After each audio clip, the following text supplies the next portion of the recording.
LMC nahrávky. Vítejte u Nahrávek, podcastu o tom, jak pracovat s lidmi. Nahrávky vám přináší LMC a moje jméno je Tomáš Ervín Dombrovský. Zvu si do studia hosty, kteří rozumí HR a mají k němu co říct. Dneska si budu povídat s Margaret Starka, která strávila 14 profesních let v Red Bullu. Začínala v marketingu a po 7 letech přešla do HR.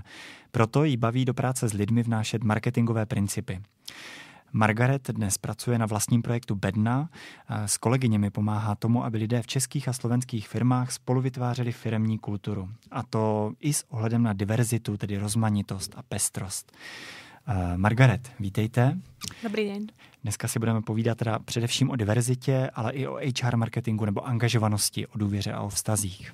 Pojďme na to. Tak, když se zeptám na diverzitu, není to z vašeho pohledu už vlastně takové zprofanované téma, takové, které všichni berou jako nějakou nálepku, kterou bychom se dneska měli ohánět? A ta náplň samotná se malinko zatím vlastně ztrácí. Co vy vidíte pod diverzitou? Tak vlastne myslím si, že je dôležité povedať, že aj samotná OSN a Agenda 2030, ktorú vydala, ide vlastne o 17 cieľov zameraných na dlhodobo udržateľný rozvoj, nesie v sebe 2 ciele, ktoré sú práve o diverzite. Ten prvý cieľ je cieľ číslo 5, ktorý hovorí o rodovej rovnosti, a ten druhý cieľ je cieľ 10 a to je vlastne znižovanie nerovností. A myslím si, že tak ako spoločnosť by sme sa mali snažiť vlastne pracovať s podstatou pojmu diverzita a inklúzia, ono to spolu veľmi súvisí, tak nemyslím si, že v tom firemnom prostredí by sme sa vlastne mali správať inak. Takže je to veľmi dôležitý pojem. No a z praxe si všímam, že pojmy ako diverzita, inklúzia, angažovanosť, firemná kultúra sú niekedy také nadávky u zamestnancov a je mi ľúto, že tie slova za to nemôžu. Môžeme za to my, ktorí tým slovám dávame alebo bereme tú podstatu. A myslím si, že ak chceme vybudovať stabilný svet, tým pádom aj stabilné firmy a ľudí v nej, tak diverzita je absolútnym základom. A myslíte si, že to je teda o tom, že vlastně třeba ve firmách, zejména teda ti lidi, kteří se o to starají, tak neumíme dobře vysvětlit, o co nám jde a proč třeba k větší diverzitě směřujeme a jak by to případně teda lidi ve firmách měli dělat, pokud jim o tu diverzitu opravdu jde? Myslím si zo skúseností za posledné skoro 3 roky, počas ktorých s firmami spolupracujeme, tak si všímam, že pri týchto pojmoch nie je vždy dostatočne ľuďom vysvetľované, čo to znamená pre nich, akým spôsobom sa to týka ich a čo pri práce s týmto pojmom alebo s tou podstatou toho pojmu sa pre nich v tej práci v dobrom slova zmysle niečo zmení. Takže áno, myslím si, že je tam veľká príležitosť začať s tou podstatou pojmu a vlastne odpovedať na otázku prečo, začať pracovať intenzívnejšie. A proč bychom se teda diverzitě měli věnovat? Co nám to vlastně může dát? Jako co mě, jako Ervínovi v nějaké firmě, kde pracuje už 10 let a už je zvyklý na svůj zaběhlý režim, to dá, když se na tohle budu zaměřovat a budu to vlastně vědomě nějakým způsobem podporovat?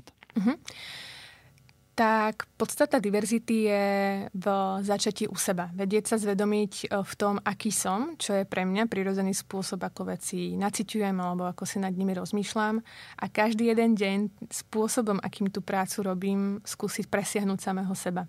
A myslím si, že pri takej dennodennej práci s diverzitou aj s inklúziou, to sa znamená, že vlastne pre Ervína to môže znamenať vťahovať do spôsobu práce, ktorú Ervín robí spôsobom, akým robí dnes, nejaké nové elementy, ktorým ten spôsob práce môže byť zajtra iný, tak vlastne vďaka týmto 2 veciam sa budeš, alebo ako Ervín, posúvať v tej práci každý deň dopredu, čiže presiahneš svoj vlastný potenciál a budeš zajtra lepším, aký si bol včera. Když to úplně zcela zjednoduším, tak je to vlastně o tom, že pestrost je obohacující pro každého jednoho, přestože si to třeba nedovede na začátku představit. Ja osobne narážam inak na to, že tú diverzitu a inklúziu dodnes aj my vysvetľujeme v tých firmách možno viac komplikovane.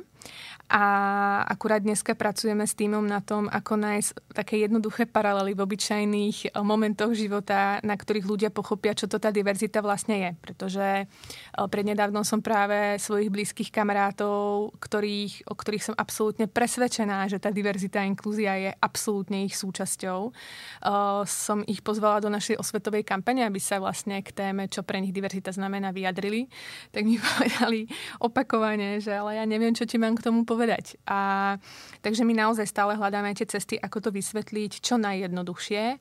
A keď som to napríklad vysvetľovala mojej mame, tak som jej hovorila, mami, dobre, tak v nejakých rokoch sme mali čierno-biely televízor a si dneska rada za ten farebný obraz. A to sú tie jednoduché veci. Že vlastne tie zmeny a tá pestrofarebnosť, čo je strašne krásna paralela k tej diverzite, je niečo, čo nás posúva a hlavne veľmi obohacuje. No vlastně tohle téma je dneska v součástí HR marketingu spousty firm, které se snaží vlastně profilovat a ukázat, že jsou otevřené různým typům lidí s různými talenty, že jsou opravdu jako, že podporují pestro, že se snaží přesně jdou cestou inkluze, snaží se ty lidi vtáhnout, přestože mají to prostředí třeba nějakým způsobem zatím homogenní. Myslíte si, že HR marketing je jenom o tom dávat vědět, jací jsme a koho hledáme, nebo je zatím ještě něco víc, jako něco hlubšího, co je podstatou té práce, k čemu by vlastně firma skrze ten nástroj měla směřovat? Dávať vedieť, kto sme a koho hľadáme, si myslím, že už je nástroj. Akým ten HR marketing používam, ale tá podstata, ten koreň vecí je niekde inde. Ja som sa trocha aj pripravovala, aby som úplne niekedy sa viem zamotať. Ja si myslím, že tá podstata HR marketingu je vôbec o tom vysvetlení, čo za tým pojmom my sa snažíme vlastne učiť firmy rozumieť, a to je Human Relations Marketing. A vlastne marketingové aktivity, tak ako som sa to práve naučila v Red Bulle, kde si myslím, že ten marketing je inšpiratívny, aj ten marketingový mix, vlastne vedie k tomu, aby sa rozmohla nejaká šuškanda, vlastne word of mouth. A myslím si, že keď sa firma rozhodne otvoriť tému HR marketingu, tak úplne na začiatku toho celého procesu by si mala vedieť odpovedať na prečo to vôbec chcem robiť. Myslím si, že každý jeden človek, ktorý svoj produkt alebo službu na trh prináša cez ľudí, je aj zamestnávateľ a mal by na toto brať ohľad. A následne si vlastne uvedomiť, aké prostredie pre ľudí interne vytvorím, aké chcem vytvoriť, čo je tá vízia s mojimi zamestnancami, v akých hodnotách to prostredie vytvárať chcem, čo je tá stratégia, akú každý zamestnanec u mňa stretne, aby v tom prostredí tí ľudia chceli byť prirodzene angažovaní, prirodzene vlastne podporiť referál program, prirodzene rozprávať o nás ako o zamestnávateľovi a potom už rôznymi kreatívnymi alebo inšpiratívnymi nástrojmi zvoliť tú marketingovú cestu, ako o sebe dať vedieť. Ale tak ako interne, tak aj externe. A čo je veta, ktorú hovoríme celkom pravidelne, je, že ani HR a ani marketing nie sú disciplíny na riešenie problémov. Prirovnám to k paralele, keď využijete právne služby prevenčne, alebo keď pôjdete k zubárovi na kontrolu prevenčne, vždy vás to bude stáť menšiu finančnú investíciu, ako keď riešite potom už fakt problém u právnika alebo zanedbanú prevenciu u zubára.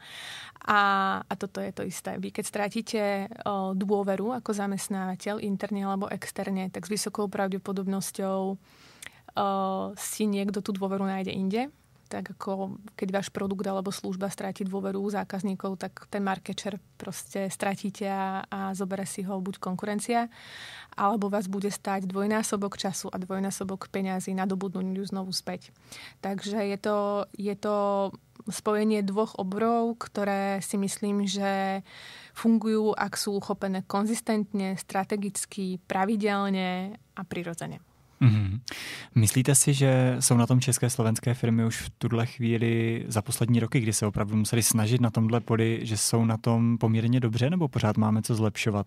Já mám někdy pocit, že my se hodně zaměřujeme právě na ty nástroje, na to, jak dát vědět a na třeba kreativu kampaní a tak dále. A malinko se ztrácí ta podstata vlastně, jací doopravdy jsme, autenticita, skutečná reputace, jakou máme pověst u svých lidí, ten vztah, který s nimi máme. Že někdy se malinko ty koleje jako rozbíhají. Súhlasím. A máme stále čo zlepšovať a v tomto smere si myslím, že to stále bude čo zlepšovať a tá príležitosť na zlepšenie tu stále bude. A za mňa je vlastne jeden z takých dôvodov, prečo sa toto deje, je chcieť túto oblasť zmerať, čo je v poriadku. Po sociologickej stránke je dobré v tomto smere tie veci vedieť merať a vidieť posun alebo ten vývoj. Ale čo je, nemyslím si, že nápomocné je postaviť si nejaké ciele a mať nejakú predstavu, že ak takéto číslo dosiahneme, či už sa bavíme o angažovanosti alebo o povedomí o značke zamestnávateľa, tak budeme spokojní. A takéto myslenie si myslím, že je veľmi prirodzené pre ľudí, ktorí sú viac obchodne orientovaní alebo viac analyticky, finančne orientovaní. A preto aj budem vždy tvrdiť, že práve majitelia firiem a práve ľudia na takýchto vysokých pozíciách by mali mať vedľa seba toho partnera na to human relations, ktorý im pomôže vlastne na dve misky jednej váhy dostať, vyvažovať to zaoberanie sa obchodnými výsledkami rovnakým spôsobom ako vzťahmi vo firme. A myslím si, že toto je proces, ktorý je nikdy nekončiaci a bude vždy vo vlnách a myslím si, že či už sa pozrieme na štatistiky, demografický vývoj, čokoľvek, tak tie vlny aj prirodzene budú prichádzať, pretože v oblasti zamestnávania nemáme 100% všetko vo vlastných rukách. V niečom musíme proste vedieť čítať, akým spôsobom sa aj tá demografická krivka vyvíja, akým spôsobom sa vyvíjať bude a tomuto prostredie prispôsobovať. A to znamená, že v tých krátkych intenciách budeme niekedy na tom lepšie a niekedy horšie. A pre mňa vlastne cieľ, kedy firma je na tom dobre, je, že je tam vôľa chcieť. Vy jste to hezky řekla, že my jsme vlastně nastavení na to zlepšování věcí, které ti vlastně nejdou tolik, na těch pár čísel, který si vybereme, nastavíme cíle a teď měříme, jestli nám to dobře roste a ideálně, aby to teda rostlo už navždy. Myslíte si, že je tady nějaká schopnost hlubší reflexe ve firmách a schopnost třeba se zaměřit i na věci, které fungují dobře a ty se snažit jako udržet, potažmo vlastně prohlubovat? Jsou si vědomi firmy toho, v čem jsou dobré a dokáží tohle dobře prodat? Dve otázky som zachytila. No, tá druhá je, či sú si firmy vedomé, v čom sú dobré a vedieť to predať. A tá prvá bola, či je tá cesta iba zlepšovať alebo iná. Ja začnem tou druhou otázkou. Z praxe som si všimla, či už to bolo ešte začiat z Red Bullu, alebo aj momentálne pri práce s firmami, že práve, a požičiam si angažovanosť konkrétne ako príklad. Prebehne prieskum angažovanosti, zmerajú sa výsledky, ešte v tom lepšom prípade sa ľuďom aj odprezentujú a prezentujú sa im tie čísla, tie výsledky na konkrétnu otázku, konkrétne odpovede. A zrazu tí manažéri, ktorí tie čísla vidia, ešte keď majú v sebe takú tú prirodzenú súťaživosť a nejakým spôsobom vidia čísla z iného týmu, si začnú dávať do cieľov zlepšovanie čísel, kde to hlavne upadalo. No a počas toho roka sa stane to, že síce sa možno zlepšia čísla, kde to upadalo, ale zákonite sa začne zhoršovať niečo, čo bolo prirodzenou súčasťou toho týmu a fungovalo. Takže aj z tohto ponaučenia opakovaného dneska pri firmách, keď práve s angažovanosťou pracujeme, tak podnecujeme tie firmy do tých cieľov, do tých akčných plánov, krokov, akokoľvek to nazveme, dávať nielen veci, ktoré zákonite treba zlepšiť, ale aj veci, ktoré zákonite treba udržať na takej úrovni, na akej dneska sú, pretože je to veľmi pre to prostredie dôležité. Takže keď je pre mňa dôležité, že môj manažer ma posúva v oblasti mojich silných stránok, tak by to mal byť pre mňa aj cieľ na ďalší rok, aby to pre mňa stále bolo dôležité. Takže áno, tá utopia chcieť stále zlepšovať niečo je utópiou v prípade, že zabúdame aj na to, čo našou vlastne prirodzenou súčasťou, pretože dobrý sme je a venovať aj tomu pozornosť. A všímam si to aj na paralelách, kedy firmy si myslím, že viac venujú pozornosť problému, čo sa týka napríklad náboru nových ľudí. A niekedy, keď sa rozprávate s tými ľuďmi, ktorí sú s tou firmou kariérne dlhšie, 5-10 rokov, tak od nich počúvate, že na nich tá firma zabúda. Takže to je tá prvá otázka. A tá druhá otázka, teraz som zabudla, na čo ste sa pýtal. Já už jsem se ztratila taky, protože já poslouchám tu odpověď, která je výborná a já myslím, že se k ní nemusíme úplně vracet. Áno, viem, že či firmy sú si vedomé, v čom sú dobré. A dokážou to prodat. A dokážu to predať. Ak sú firmy dobré, tak to nemusia cieľene predávať, pretože sa to predáva samo. A ak firma chce cieľene predávať, že je v niečom dobrá, tak potom je otázne, či v tom dobrá je. Tam ide o to, kto to chce predávať. Či to chce napríklad firma cieľene predávať cez sociálne siete. Nevie sa o nás a my sme určite v tomto skvelí, poďte nám pomôcť nastaviť komunikáciu na LinkedIne, aby sa o nás zrazu vedelo. Áno, ale keď potom narazíte po 3 mesiacoch na to, že nikto tých zamestnancov to z nejakého dôvodu nechce zdieľať a nechce podporovať, tak možno máte príležitosť byť lepší. A já myslím, že je to taky o důvěře, jo, respektive i o autenticitě, jo, protože ve spoustě případů já mám někdy pocit, že se firmy vlastně snaží o nějaký obraz, o kterém si myslí, že by byl žádoucí, protože je to třeba trendy, zrovna je to v kurzu a ještě takové nejsou. Možná je to ambice, možná je to aspirace. Chtěli by takové být, ale nejsou a proto jim to třeba vlastní zaměstnanci tolik nevěří a nezdílejí to, jo? Protože přesně nežijou tím, tak to potom se za to nepostaví, nezdílejí to dál, že jo. A když se vlastně ta prezentace navenek, ten sebeobraz příliš rozchází s tou realitou, tak to přirozeně příliš jako nefunguje, respektive se lidi vlastně rychle přesvědčí o tom, že pravda je jinde. Ako najčastejšie nefunguje, ak firma chce vytvárať obraz, ktorý by sa mal páčiť každému. To je práve tá najväčšia chyba, že si myslím, že ani my nejdeme po ulici a nechceme sa páčiť každému, ani my nejdeme do vzťahu s každým. A myslím si, že takáto vzťahová paralela sa dá veľmi zase pekne použiť aj na tú značku zamestnávateľa, že na siete by som mal ísť, ak viem, prečo na ne chcem ísť, ak mám obsah, ktorý tam má čo povedať a má priniesť tú pridanú hodnotu. Ak nechcem nutne tým riešiť nejaký problém a ak sa nechcem zapáčiť úplne každému, ale viem, kto som a viem, koho tým chcem pritiahnuť. Takže myslíte, že problémem může být i určitá nevyhraněnost právě v té snaze zalíbit se? A co naopak přílišná vyhraněnost? Střetla jste se s tím, že jsou třeba firmy, které jsou příliš vyhraněné a vlastně rozpoutávají. Na jedné straně mají skupinu oddaných nadšenců, fanoušků a na druhé straně třeba spoustu lidí, kterým jsou buď nepříjemné, nebo... Osobne nie. Nie. Ako z toho, aký obsah konzumujem na sociálnych sieťach, tak som pár ľudí, ktorí sú vyhranení, ako stretla alebo našla, alebo ten ich obsah konzumovala. Ak je tá vyhranenosť v negatívnom slova zmysle, tak to není v mojej sociálnej bubline, ale firmu takúto som ešte nestretla.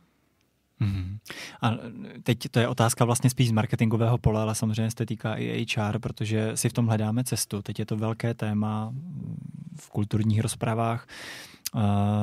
Co politická korektnost, respektive korektnost jako taková, snaha vlastně neurazit, nezabrousit do míst, kde to může být jako nepříjemné třeba skupině lidí, která má opravdu jako třeba historicky špatnou zkušenost. Myslím, že zrovna v tomhle si teď i firmy, zaměstnavatelé hledají cestu, jak to dělat správně a zároveň nestratit vlastně tu svoji esenci, která je definuje. No, táto otázka má pre mňa také 2 uhly pohľadu. Jedna sa týka toho, aký názor na to mám ja osobne a aká som ja. A ja teda som skôr vyhranená ako nie. A druhá je, že si potrebujem uvedomovať, že to, že som nejak vyhranene hodnotovo nastavená, môže limitovať moju spoluprácu s firmami alebo to, akou cestou sa oni rozhodnú to mať. Ale na druhej strane vlastne tá hodnotovosť u mňa mi pomáha rozhodovať sa, s kým do tej spolupráce ísť alebo neísť. A pre mňa vždy tie hodnoty budú znamenať oveľa viac ako na konci dňa aj nejaký peniaze, výška faktúry a podobne. Myslím si, že firmy by mali byť v nejakej miere nastavené na nejakých hranách a pre mňa práve tie hrany sú hodnoty. A keď sa rozhodnem si stanoviť hodnoty, tak si myslím, že by som si mal stanoviť hodnoty, ktoré mi pomôžu rozhodovať sa. Častejšie stretávam hodnoty definované ako také princípy správania sa k sebe, že napríklad máte v hodnotách definované, že sa chcete k sebe správať slušne. OK. Takže to znamená, že keď sa niekto zachová neslušne, tak u vás skončí, alebo dvihnete prst, alebo je to niečo ako call to action, alebo je to len princíp správania sa k sebe. Takže tie hodnoty sú za mňa práve nástroj, ktorým pomáhajú v nejakej miere sa definovať a myslím si, že tá sloboda alebo vôľa byť viac alebo menej vyhranený je tá šírka tých hodnôt, ktoré im nastavíte. Buď tú šírku dáte veľmi ako širokú a tým pádom máte veľmi veľa priestoru na to, aby ste mohli vlastne behať v tom priestore, ktoré tie mantinely nastavujú, alebo ak potrebujete, tak tie mantinely viac priblížite k sebe. Ale ja by som dnešnému svetu aj svetu firiem veľmi prijala, aby boli hodnotové. Tak, že jo, nějaký soubor hodnot je takový kompas, který nám pomáhá zorientovat se a rozhodovat se, kterým směrem dále, když je to nejisté, když nevíme. Uh-huh. A my se zrovna nacházíme v době, která je hodně nejistá, ve které se spousta věcí mění. Spozorovala jste třeba už za ty poslední měsíce tím, jak procházíme, dá se říci, krizí, protože opravdu je to razantní zásah do toho způsobu, jakým jsme žili a fungovali ve firmách předtím a jak fungujeme teď, že ty firmy, které v tomhle mají jasno a ví, kdo jsou a jak to dělat a mají nějaké hodnoty, že jsou svým způsobem do určité míry vyhraněné, takže se jim daří lépe. A nebo to třeba i pro některé firmy bylo spíš na obtíž, protože ty hodnoty a vyhraněnost neodpovídaly tomu světu, do kterého jsme se probudili v jisté hodnoty. S tými firmami, s ktorými spolupracujeme my, som si všimla, že tá hodnotovosť ako nástroj a vôbec takéto viem, prečo ľudí zamestnávam, im pomohla v tom, že mali zmeniť napríklad kanál, cez ktorý s ľuďmi komunikujú. Že pre nich ten remote mode nebol problém, buď už bol absolútne prirodzenou súčasťou vlastne fungovania aj predtým, ale neboli to také tie firmy, kde odišli ľudia domov a teraz ste na tom office našli pár takých tigrov v kleci, ktorí chodili po tom office a čakali, kedy už ľudia budú späť, aby ich mali pomyselne pod kontrolou. A takže z mojej vlastnej skúsenosti s našimi klientami môžem povedať, že to pomohlo. A osobne som presvedčená, že to pomôže. A potom ešte som si takú paralelu všimla napríklad v gastronomickom priemysle, kde prevádzky, ktoré mali nejaký, alebo majú nejaký príbeh a komunikujú ho, kde tá gastroprevádzka má aj iné ciele a hodnotu, ako je len predať jedlo a zarobiť, tak boli tie prevádzky, ktoré keď otvorili okná, tak ľudia ich šli podporiť. Išli si tam kúpiť tú svoju obľúbenú kávu alebo koláč alebo podobne. A myslím si, že ako náhle niekto ten biznis robil čisto alebo robí zištne, tak práve v tej dobe krízy mohol pocítiť, že tam nemá toho niekoho, kto ho podrží. A ja som sa na túto tému rozprávala s Martinom Hrnčiarom, alebo s Tínom Hrnčiarom, ktorý je jeden z majiteľov značky, streetwearovej značky, ale pre mňa je to aj Mindset Life is Porno. A ja raz za 3 mesiace sa stretávam v rámci seba vzdelávania s ľuďmi, ktorí sú nejakým spôsobom pre mňa mienkotvorní v obore, ktorý robia a vedieme rozhovor, pretože mňa najviac inšpirujú práve rozhovory s ľuďmi, vtedy viem aj chytiť najväčšie flow. No a práve s ním sme sa bavili o tom, ako vlastne by mal fungovať správne marketing v online priestore a na sociálnych sieťach. A dodnes si pamätám to a skúsim to teda vysvetliť tak, ako mi to on vysvetľoval, že keby on marketing v rámci predajov robil spôsobom, že pri každej komunikácii od tých ľudí chce, aby si to kúpili, čiže vstúpi do ringu, do toho pomyselného ringu a ide hrať box a hneď dá niekomu KO, tak to môže byť cesta na veľmi krátku trať. Ale pokiaľ si s tými ľuďmi na konci tej komunikácie buduje hlavne vzťah, pravidelne im proste aj niečo len nezištne dáva. Zábavu, odkaz, niečo, v čom sa môžu inšpirovať. Takže je v tom boxovacom ringu a zahrieva sa. Tak keď potom sa dostane do bodu, keďže potrebuje aj on pomoc a potrebuje naozaj udrieť tým správnym spôsobom, tak vtedy tú pomoc od tých ľudí dostane, pretože je tam tá dôvera. A toto je vlastne odpoveď na otázku, ktorú ste mi aj položil, že si myslím, že je to veľmi dôležité vlastne budovať si tú dôveru a nerobiť taký ten násilný marketing, dám ti niečo a chcem za to niečo. Niekedy proste ti niečo dám a nechcem za to nič. Důvěra je moje oblíbené téma a taky ta schopnost vysvětlit lidem z pozice firmy, o co nám vlastně jde, co a proč spolu budeme dělat, jaký místo v tom ten jeden člověk, který přichází, vlastně bude mít, čím může pomoct, čím se může jako zapojit, když bude angažovaný, k čemu to povede.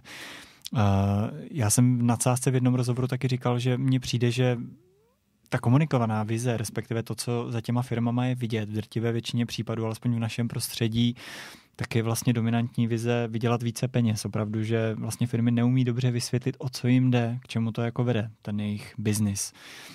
Dala byste z hlavy třeba 2-3 příklady inspirativních firm, které vás v tomhle jako přesvědčili, že mají jasno v tom, o co jim ve světě jde a dokážou tím lidi nalákat? Už jste 2 příklady dávala, Sonentor, Veru a tu další taky, ale ještě nějaký třeba 2-3 firmy, které opravdu to dělají dobře. No, nespolupracujem s nikým tak dlho, aby som na osobnej skúsenosti vám povedala ako definitívne, že to ten človek robí dobre, pretože po roku, 2 je to doba, kedy už viete zhodnotiť, že tú snahu, ale ten výsledok si myslím, že je dobré sledovať dlhodobejšie. A za mňa každá jedna z firiem, s ktorou my spolupracujeme, sa to snaží robiť dobre. A veľmi čerstvá spomienka alebo čerstvá spolupráca, ktorú my momentálne máme, je so spoločnosťou Compu Group Medical. Je to spoločnosť, ktorá vlastne pôsobí v B2B prostredí, ale majú aj vlastný produkt. Je to také ako B2B/B2C z môjho subjektívneho uhlu pohľadu. Kedy ide vlastne, alebo hovoria o sebe, že sú korporát, vlastne vyvíjajú software, ktorý má pomôcť elektronizovať zdravotníctvo. A tam som v podobe práve generálneho manažera tej československej pobočky, jeho meno je Vladimír Přikryl, spoznala človeka, ktorý tú snahu vedieť veľmi dobre, čo chce a kam tú firmu dospieť chce, má fakt dennodennú a veľmi uveriteľnú. A zatiaľ pri tej komunikácii s ním, pri tej práce s ľuďmi aj pri tom, akí sú, sa len presvedčujem o tom, že tá snaha, že to chcenie tam veľmi je a že vlastne ten GM je vlastne tým pomyselným sponzorom tomu HR oddeleniu, pretože on vlastne sponzoruje každý nápad a každú myšlienku, ktorá má smerovať k tomu polučteniu toho biznisu. Takže to je pre mňa taký príklad jednej firmy, s ktorou mám osobnú skúsenosť. A potom druhý príklad osobnej skúsenosti s firmou je náš klient, spoločnosť Sales House. Je to vlastne agentúra, ktorá má také 3 piliere. Je to firma, ktorá sa zaoberá outsourcingom služieb v tom obchode merchandisingom a vlastne obchodnými tímami. V tej marketingovej sú to rôzne ako promotions v oblasti marketingu, najčastejšie pre FMCG spoločnosti a tá tretia je Retrix House, kedy sa snažia práve vyvíjať rôzne nástroje, ktoré pomôžu práve digitalizovať a pracovať s dátami. A túto firmu 25 rokov vedie manželský pár, ktorým to pomáha aj v tom manželstve. Pre mňa sú oni absolútnym príkladom, že práve pracovať s najbližším človekom, s ktorým žijete, môže byť tá správna cesta a ja to robím rovnako. A oni sú, ak niekto povie o svojej firme, že je to rodinná firma, tak oni sú rodina úplne so všetkým, čo k tomu patrí. Aj s plusmi, aj s minusmi. A je to firma, ktorá vie, kam smeruje, vie, čo chce. Tí ľudia to vedia, majú absolútny možnosť sa dozvedieť vlastne čokoľvek. Tá transparentnosť komunikácie a odkrývania čohokoľvek tam je, rovnako ako komunikovanie ako pozitívnych vecí, tak aj negatívnych vecí. A je to firma, ktorá podľa mňa má našlapnutá na to, aby napredovala, aby sa jej v tomto ohľade darilo a aby sa o nej aj viacerí ľudia dozvedeli, pretože je to, aké prostredie oni pre ľudí vytvárajú, je prostredie, ktoré je veľmi cenné. Osvícený generální ředitel nebo rodiče, zakladatelé firmy, kteří pořád jako mají ten důraz na tu lidskost, na ty vztahy s lidmi, a podporují v tom svého HRistu. To je sen každého člověka, který pracuje v personalistice nebo v HR oddělení. Ale ve spoustě firm tomu tak není. Tam opravdu jdou spíše proti nějakému tlaku a proti nákladům a třeba finančnímu pohledu, obchodnímu pohledu. A teď se vlastně v rámci boardu musí jako prosadit a spousta lidí z HR hledá způsob, jak se prosadit s těmi měkkými tématy typu diverzita, angažovanost, důraz na vztahy, na autenticitu, na důvěru, třeba na větší otevřenost. Co byste doporučila těm lidem v HR, kteří jsou v té pozici, že se to zatím nedaří tolik jako prosadit a mají proti sobě ty tvrdý protivníky biznisového ražení, kteří vidí hlavně čísla? Osobná skúsenosť. Keď som prišla do HR, tak som prišla do HR ako neskutočne naivný človek, ktorý ešte so svojou, myslím si, že vysokou mierou pozitivity vlastne vyzeral a pôsobil, reprezentoval, že nič není problém a svet je gombička. Môj vtedajší šéf mi aj hovoril Angličan, že som giggling girl. A bolo pre mňa veľmi náročné práve s touto nálepkou presadiť softové témy, ktoré boli, si myslím, že veľmi kľúčové a dôležité pre fungovanie firmy. A urobila som nasledovné. Uvedomila som si pred každou prezentáciou, komu to hovorím a snažila som sa prezentovať s maximálnym impactom. Inak som to hovorila človeku, ktorý viedol marketing, inak som komunikovala veci človeku, ktorý viedol sales a inak som komunikovala s finančným riaditeľom a ešte inak s mojím nadriadeným, ktorý bol generálny manažér. Takže to bolo také prvé, že som sa vlastne naučila tie softové veci hovoriť aj v reči čísel a faktov. A k tomu mi najviac pomohlo ponárať sa do štatistík, ktoré dneska, ak napríklad niekto sleduje konkrétne vás, tak si myslím, že zdrojom k tým číslám vie mať veľmi veľa. Pre mňa je inšpiratívny aj Michal Schreier, ktorý okrem iného je zakladateľ konferencie Happiness at Work, ktorý pravidelne na konferenciu sa snaží práve priťahovať ľudí aj zo zahraničia, ktorí vôbec ako merajú, sociologicky sa zaoberajú témou ako šťastie v práci alebo spokojnosti a to, aký má priamy dopad vôbec ako hodnotové nastavenie na fungovanie firmy a na biznis ako taký. Pomáha mi napríklad pravidelne konzumovať obsah Harvard Business Review alebo štatistik, ktoré vydáva aj samotný Deloitte alebo McKinsey alebo Glassdoor alebo potom odoberať vlastne zdroje informácií v podobe newsletterov, napríklad od Davida Vrbu. Mám veľmi obľúbený newsletter každý pondelok pri káve. A to sú práve informácie, ktoré ja som sa naučila dať dokopy a podporiť vlastne to softové, o ktorom hovorím, do rečí čísel a faktov. Ale vyhýbala som sa tomu, aby som každú tú softovú vec pokladala do takých čísel a faktov, aby z toho hneď vedeli byť nejaké pomyselné ciela, alebo človek si z toho išiel teraz vypočítať nejakú rojku a podobne. Ale skôr, aby som ja už potom ich edukovala, ako s tými štatistikami narábať, že niekedy vlastne je pre nás zdravé sledovať ten vývoj, nie pri každom hneď chceť ten cieľ. A vlastne potom už len skúsenosťami som sa vlastne toto učila. A čo ešte vidím vo firmách, že funguje teraz skôr z pozície toho mentora alebo toho partnera, toho dodávateľa je, že niečo, čo sa snaží interne ten HR-rista hovoriť rok, dva, keď povie externista, tak zrazu je to z nejakého dôvodu proste počuť. A je mi to ľúto, pretože viem, aké to je byť v roli niekoho, kto to hovorí 2 roky a to slovo nie je úplne vypočuté. Neviem, či tam zohráva rolu to, že zrazu si vidíte, že si za to platíte, alebo či naozaj ten skúsený človek to vie povedať takým impactom, že je to vypočuté, ale aj toto je nástroj, ktorý vie pomôcť vlastne pritiahnuť nejakého odborníka, ktorý napríklad v očiach vášho šéfa má za sebou nejaké úspešné transformácie firiem a tým pádom sa tam nadobudne dôvera v to, že to téma je naozaj dôležité. Takže toto sú také 3 veci, ktoré mne osobne pomohli naučiť sa to softové téma presadiť u ľudí a vlastne za posledné 2 roky vždy, keď som stála pred našim novým klientom, tak som vždy stála pred mužom, GMom, salesákom, finančne rozmýšľajúcim človekom. Nikdy som nestála pred niekým, kto čakal na to, že mu budem rozprávať o tom, ako sa bude cítiť vo firme, keď bude robiť tieto softové veci. Proto existuje taková hezká nálepka. Doma není nikdo prorokem, která zhrnuje právě to, že neslyšíme ty interní hlasy, přestože můžou být jako velmi nosné i díky té znalosti a té hloubce, dlouhodobému vztahu s firmou, tím, že opravdu znám to prostředí. Expertíza zvenčí opravdu funguje.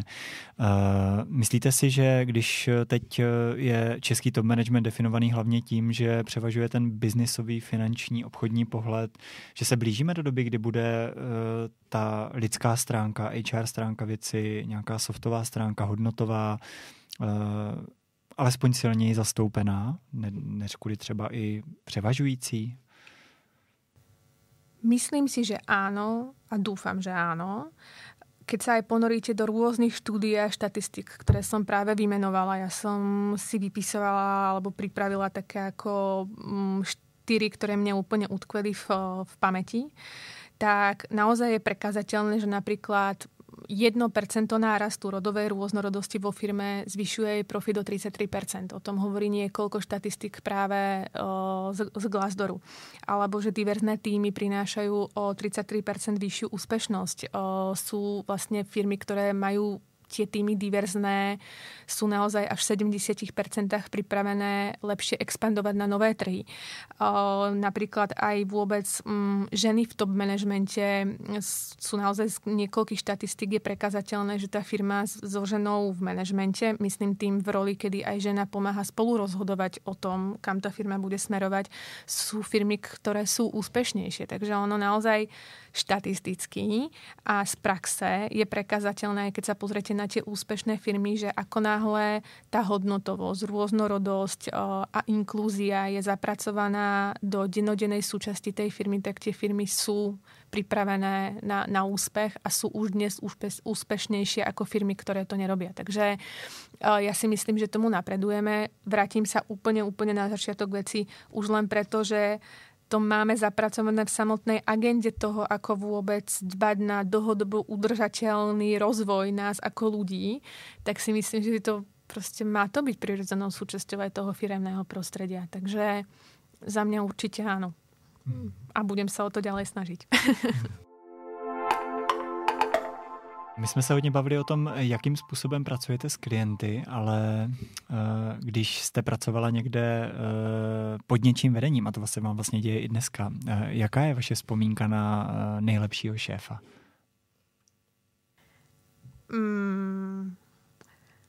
Definujme slovo najlepší. Pro vás? Pro mňa. Pre mňa najlepší šéf bol pre mňa človek, od ktorého som sa mohla učiť aj to, ako sa to má robiť a inšpirovať sa v tom, ako sa to dá robiť inak.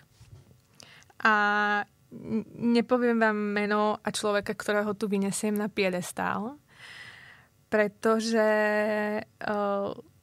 som to tak v praxi nemala, že by som povedala, že to bol fakt ako najlepší šéf, ale najviac som sa naučila, ja som vlastne rok učila na základnej škole a najviac som sa naučila v tej dobe od mojich 2 kolegyň.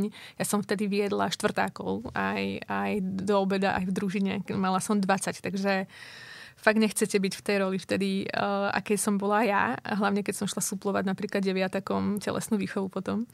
A tie ženy mi odovzdali skúsené strašne veľa a ja som už v tej dobe pochopila, že ak sa chcem do budúcna vlastne posúvať, tak sa chcem obklopovať staršími ľuďmi, ktorí majú tie skúsenosti väčšie ako mám ja, pretože aj dnes mám o niečo viac skúseností, ako som mala včera. A myslím si, že v tomto smere sa mi to darilo. Ja som vlastne skoro vždy v každom týme bola najmladšia, aj vlastne v borde, ktorého som bola súčasťou vlastne už spomenutom Red Bulle, som vlastne bola najmladší človek z celého týmu. A pre mňa bolo veľmi inšpirujúce brať si inšpiráciu a skúsenosti od mojich kolegov. A v čom som mala šťastie vždy u každého šéfa, fakt u každého bolo, že som naozaj dostávala slobodu v tom, ako tie veci robiť budem. Myslím si, že som vždy mala šťastie na človeka, s ktorým sme si vybudovali vzájomnú dôveru. A ja som človek, ktorý pri tých ľuďoch stál vždy absolútne verne. aj keď napríklad čelil ten človek nie vždy ako napríklad dobrej povedačke alebo nejakej kontroverznosti v názoroch, tak ja som bola vždy ten, ktorý stál vedľa, alebo snažil sa stať vedľa toho človeka, nech sa deje čokoľvek. A vo väčšine prípadov som to cítila aj ja z druhej strany, ale no, tam by som asi skončila. Každý jeden mi niečo dal. Ja ani nie som schopná vlastne vyniesť niekoho, kto bol najlepší, lebo neviem, v čom mal byť úplne najlepší. Bol najlepší pre mňa v tom období, v ktorom som sa nachádzala, pretože v každom jednom z nich som sa mala fakt sa kračo učiť. A tá trpezlivosť, dôvera a vysoká miera slobody, ale potom aj prenehania na mňa tej zodpovednosti bolo niečo, čo bolo pre nich vlastne spoločné.